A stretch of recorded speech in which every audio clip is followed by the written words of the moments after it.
Mercy is praised as the crown of virtue, the mark of civilization, the highest moral light. We are told from childhood that kindness wins hearts, that forgiveness heals, that compassion makes us noble. Yet buried beneath the surface of history lies a darker truth, one that rulers, generals, and strategists have always known but rarely spoken aloud. Mercy, when placed in the wrong hands or shown at the wrong time, is not virtue. It is weakness. It is the leash placed around your neck by those who smile at your kindness while sharpening their knives behind your back. Machiavelli whispered the forgotten warning. It is better to be feared than loved. The world remembers the love, but it forgets the fear.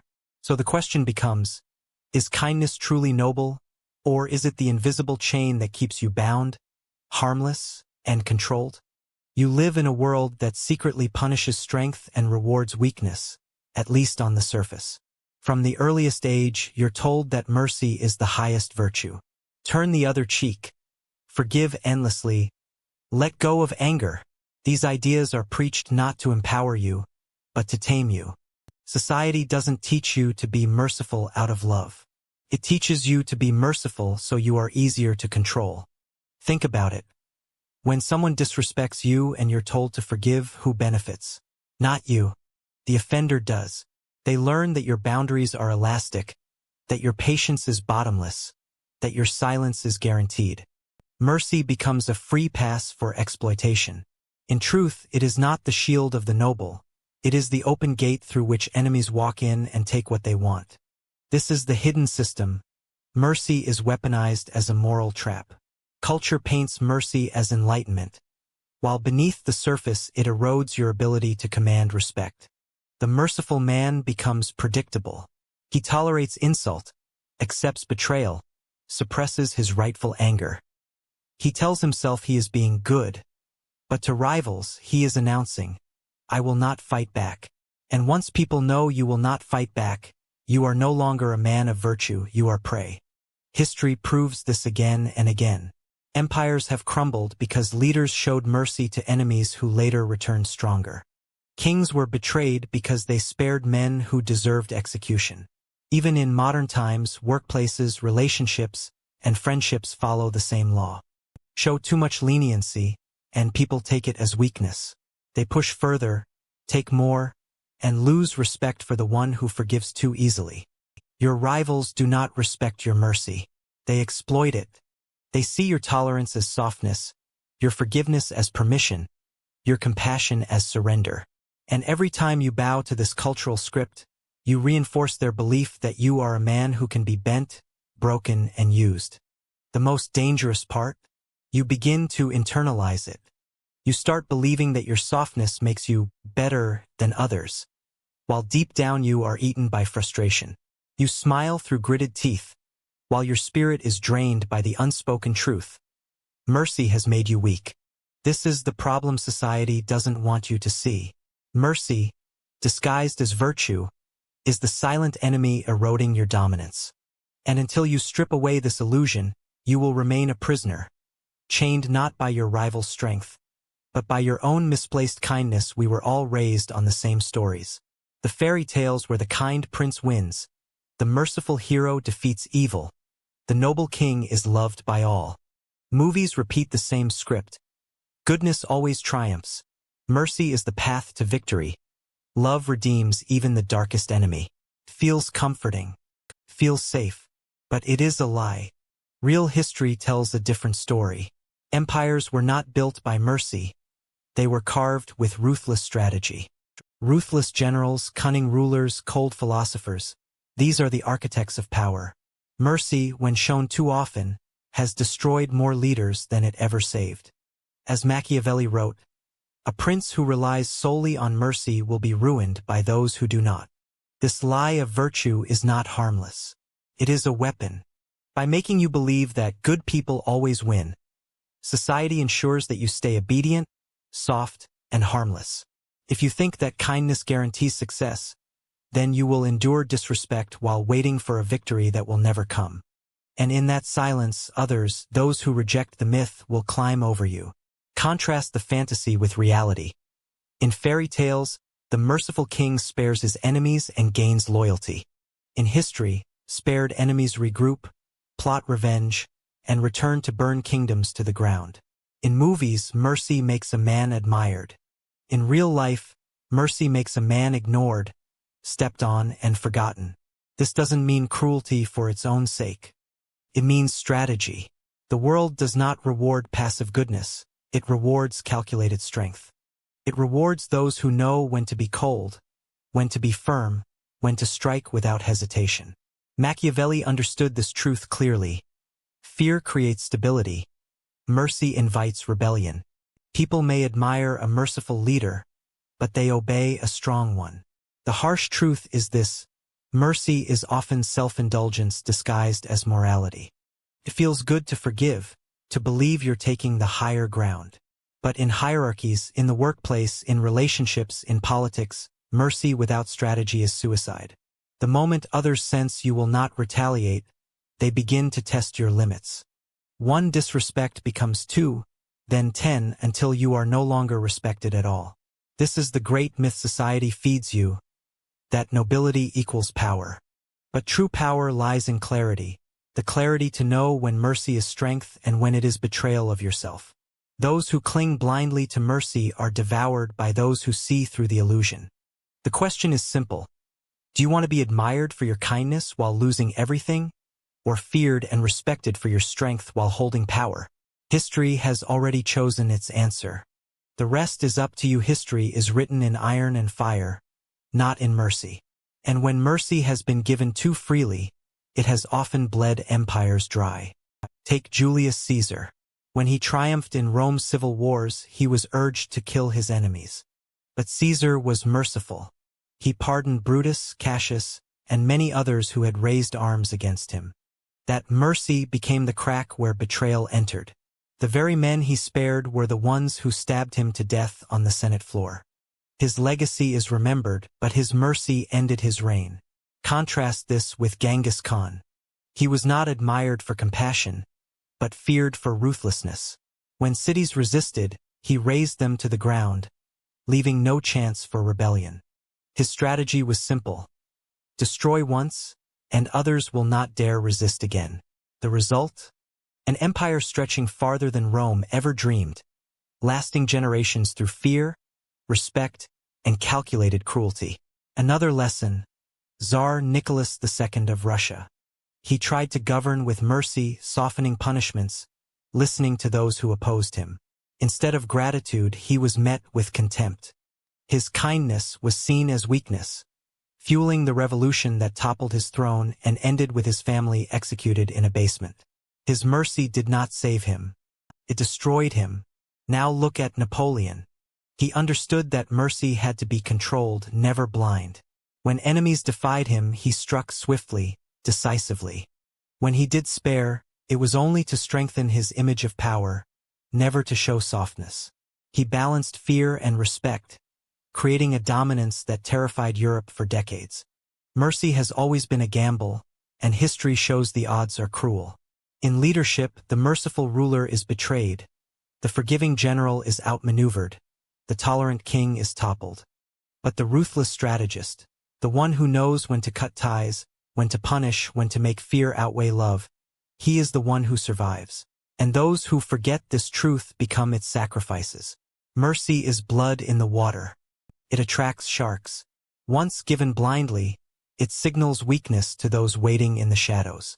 Every act of unnecessary forgiveness is an invitation. Test me again. Take more from me. Push further. And sooner or later they do. The warning is clear. Mercy without strategy does not save, it kills. History proves it again and again. The only question is, will you learn from the blood already spilled? Or will you add your own name to the list of those who believed mercy would protect them? Mercy often wears the mask of nobility, but beneath it lies fear. People choose mercy not because it is always moral, but because it feels safe. It shields them from conflict, from anger, from the discomfort of saying no. Yet this safety is an illusion, a prison disguised as virtue. At the core of mercy is guilt. Society has conditioned you to feel guilty for being firm, for setting boundaries, for punishing disrespect. From childhood you were told, good boys forgive, good men don't get angry, good people are merciful. And so, when others cross your lines, you swallow the fire in your chest. You forgive not out of strength, but out of programmed shame. Another trap is the fear of conflict. Many avoid confrontation because it threatens their fragile peace. Mercy becomes the escape route, the softer option. But every conflict avoided in the moment grows into a storm later. What you refuse to face today will return tomorrow. Stronger, hungrier, more dangerous. Then comes the need for approval. Mercy becomes a performance, a way to look noble in the eyes of others. You forgive because you want to be seen as the bigger person. But the truth is darker. This is not greatness. It is weakness painted gold. It is bending the knee to other people's opinions. In chasing admiration, you lose respect. Mercy, when chosen from fear, creates a cycle of exploitation. People learn quickly who can be pushed without consequence. They sense softness the way wolves smell blood. Each act of blind forgiveness confirms their power over you. What you believe is moral, they interpret as surrender. The paradox is cruel. Mercy feels safe, but it is the most dangerous choice. It invites disrespect, betrayal, and manipulation. It allows parasites to feed on your silence, rivals to sharpen their blades behind your back. Mercy, when uncontrolled, is not kindness, it is self-betrayal. The greatest trap is self-deception. You convince yourself you're merciful because you're strong, when in truth you're merciful because you're afraid. This lie keeps you chained, makes you a willing victim. Mercy is not evil in itself, but mercy without strategy is poison. If it is born from guilt, fear, or the need for validation, it is nothing more than cowardice in disguise. And until you confront this truth, mercy will keep you weak, and weakness will keep you controlled. Mercy is not invisible, it shines like a signal, and predators are trained to see it. In every social jungle, from boardrooms to bedrooms, softness is not read as kindness but as hesitation. And hesitation is the first scent of prey. The psychology is simple. Dominance thrives on weakness. A predator does not need to overpower you physically. It only needs to sense that you will not resist. Mercy, when displayed too freely, becomes that signal. You forgive the insult, you excuse the betrayal, you overlook the disrespect. Each time, the predator learns you can be bent without breaking. In business, this plays out when competitors exploit your tolerance. They take credit for your work, test your boundaries, and push deadlines, knowing you won't retaliate. In relationships, mercy turns into manipulation. Every lie forgiven becomes permission for the next. In status games, mercy makes you invisible. People don't follow the merciful, they follow the decisive, the one who rewards and punishes with equal clarity. Fear-based respect creates stability. When people know there are consequences, they adjust their behavior. They think twice before crossing you. Fear builds order because it removes uncertainty. But mercy? Mercy creates chaos. It signals that the rules can bend, that disrespect might go unpunished, that boundaries are negotiable. Where there is mercy, there is exploitation. The predator's advantage is not raw power, it is psychological leverage. They do not need to be stronger, only sharper. They wait, they test, and when they see mercy, they press deeper. What you call forgiveness, they call opportunity. What you call compassion, they call control. The brutal truth is this. Mercy is not a shield. It is a scent trail. It marks you as prey in a world of hunters. Unless it is calculated, controlled, and rare, mercy does not elevate you, it delivers you. Machiavelli has been remembered unfairly as a prophet of cruelty. Yet those who truly studied him know he was not calling for endless bloodshed. He never commanded rulers to be cruel always, but instead issued a darker, more refined warning. Mercy without calculation destroys power. Mercy given freely, without thought, weakens the ruler because it teaches subjects and rivals that discipline can be bent, that authority can be softened, that punishment can be avoided. A prince who forgives without reason digs his own grave with kindness, allowing rebellion to take root and betrayal to flourish. A general who spares enemies without strategy only raises the very swords that will one day strike his back. For Machiavelli, mercy was never virtue in itself but a weapon to be wielded sparingly, selectively, and only when it reinforced dominance. Stability comes not from open-hearted leniency but from selective ruthlessness, from the ruler who knows when to grip iron and when to release velvet. Predictable mercy is death because predictability invites manipulation, and men are always ready to exploit the patterns they can anticipate. Mercy must therefore be rare, timed with precision, and unpredictable in its delivery. If mercy is constant, it ceases to be mercy and becomes entitlement. If cruelty is constant, it becomes revolt. The true art lies in balance, in ensuring that mercy is remembered not as softness but as a calculated act of power.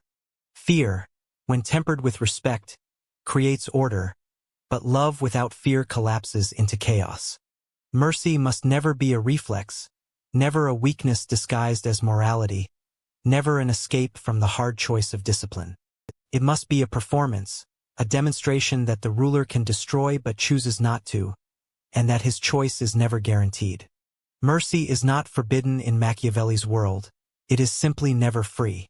It must serve power, not undermine it. To offer it without cost is to betray oneself, to grant strength to those who would erode your throne. Mercy, therefore, is not the highest good but a shadow tool, useful only when wielded as strategy. This is the forgotten lesson. The great mistake is not cruelty but misplaced kindness, for cruelty can at least protect authority, while mercy without purpose hands authority away. Machiavelli understood that men are not loyal to those who are merciful by nature. They are loyal to those who are feared, respected, and consistent in discipline. The wise ruler grants mercy as thunder follows lightning, rare, striking, and unforgettable. Anything less is suicide dressed as virtue. Mercy and strategy are not the same thing, though most people confuse them. Blind mercy is nothing more than surrender dressed in the language of nobility. It is when a person forgives simply because they fear conflict, when they tolerate disrespect only to avoid confrontation, or when they hand away power in the name of being good. This kind of mercy destroys reputations, weakens authority, and emboldens rivals. It is a soft surface that predators can bite into without resistance. To live by blind mercy is to invite manipulation, for others will quickly learn that your boundaries can be crossed without consequence. What seems like kindness becomes a leash, tightening around your own throat with every act of uncalculated forgiveness. Strategic mercy is something entirely different. It is a weapon, not a weakness. It is not given out of fear, but out of dominance. To grant mercy strategically is to first establish total control, and only then offer leniency as a calculated move. A ruler who spares after victory is not seen as weak but as untouchable. His mercy does not reduce fear, it amplifies it, because it shows he holds absolute power to destroy and chooses not to. Strategic mercy makes followers loyal because they understand their leader could crush them, yet refrains. Rivals respect it because they realize mercy is not guaranteed, but conditional, unpredictable, and tied to strength. The key lies in timing. Mercy during conflict is poison, for it signals hesitation. If you forgive while the battle is still raging, you hand your enemy the weapon he will later use against you. But mercy after complete victory transforms into a crown. It shows you were capable of total annihilation yet chose control over chaos. People remember mercy most when it comes after fear, not before it. Machiavelli would argue that the power of mercy is not in the act itself, but in the shadow it casts when balanced against ruthlessness. In business, relationships, and politics, this principle repeats itself endlessly. The leader who forgives insubordination too early will lose authority, but the leader who punishes firmly and then offers a single path back earns both respect and loyalty. The man in a relationship who tolerates constant disrespect loses attraction, but the one who enforces boundaries without apology and then chooses to forgive once order is restored becomes the center of gravity. Strategy demands that mercy never be a habit, never be predictable, and never come at the expense of strength. Blind mercy creates dependency and contempt. Strategic mercy creates order and fear-driven respect. The difference is simple. Blind mercy gives away control, strategic mercy proves you own it. To master this distinction is to master one of the deepest secrets of power. Mercy is not forbidden. But mercy must always serve strategy. Never sabotage it. Transformation is never comfortable, because it requires the death of an old self before a stronger self can be born.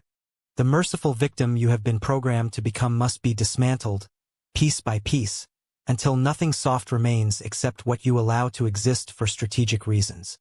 The first chain that must be broken is the need for approval. All weakness begins here, in the craving for validation, applause, and recognition from others. This craving forces you to forgive when you should confront, to remain silent when you should strike, and to tolerate disrespect in the hope of being accepted. To kill the need for approval is to kill the leash that society holds around your neck. When you stop living for the opinions of others, their power to control you collapses instantly. The second transformation is the practice of emotional detachment. This does not mean becoming hollow or unfeeling, but rather mastering the ability to separate your emotions from your decisions. Most people forgive because they cannot bear the emotional discomfort of conflict. They feel guilt, sadness, or fear, and they confuse emotional relief with wisdom. But emotional impulses are enemies of power. To detach is to observe your feelings without being ruled by them. It means learning to pause, to calculate, and to act not from the storm of the heart but from the clarity of the mind. Detachment allows you to remain calm when insulted, patient when provoked, and merciless when necessary. Without it, you remain reactive prey. With it, you become a hunter who chooses his moment with precision. The third step is the cultivation of calculated coldness. This is the steel edge of transformation, the quality that separates rulers from the ruled. Calculated coldness is not cruelty for its own sake. It is the disciplined refusal to let pity sabotage strategy. It means you do not rush to comfort, you do not rush to forgive, and you do not offer softness where it will breed contempt. Coldness allows you to endure the discomfort of watching others squirm under pressure without immediately releasing them. It is the strength to let silence punish, to let fear grow, to let others recognize your power before you decide whether they are worth sparing. Coldness creates distance, and distance creates respect. As these steps unfold, the old self dies. The man who once forgave to be liked becomes the man who withholds to be respected.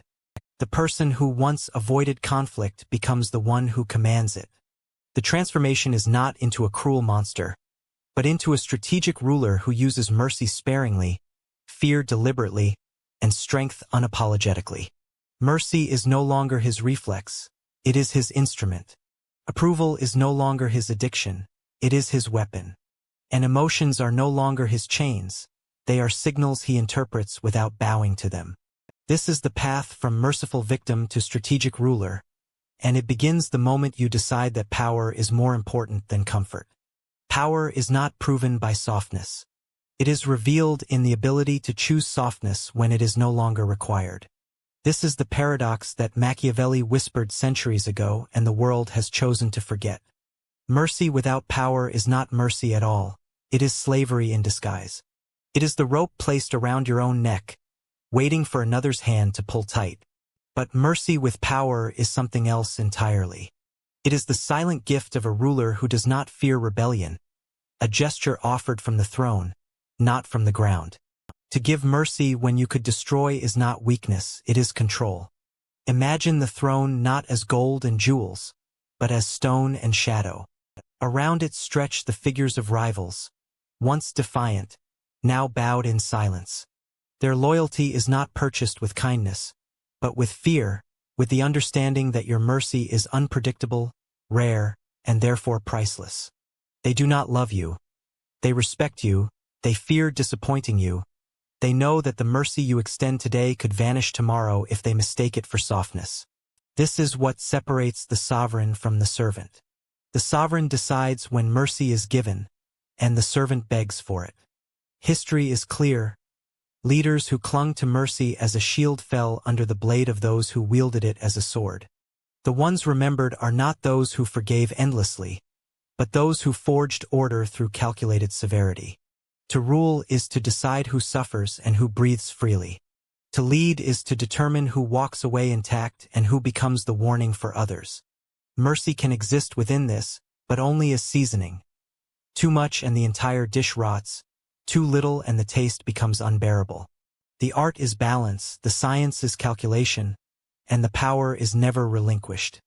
As you reflect on your own life, consider where you have handed out mercy like a beggar tossing coins, and where you should have withheld it like a king guarding treasure.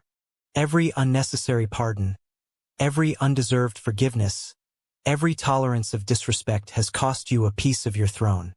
The final realization is brutal but freeing. Those who seek to be loved without being feared will always be controlled by those who are feared regardless of being loved. Love can vanish overnight. Fear endures as long as your strength remains visible. So hold this image. A throne surrounded by shadows. Around it, silence. In your hand, the power to crush or to pardon. Mercy is no longer your leash. Mercy is your weapon, sharp and deliberate. To offer it is to remind others of your strength, not your softness.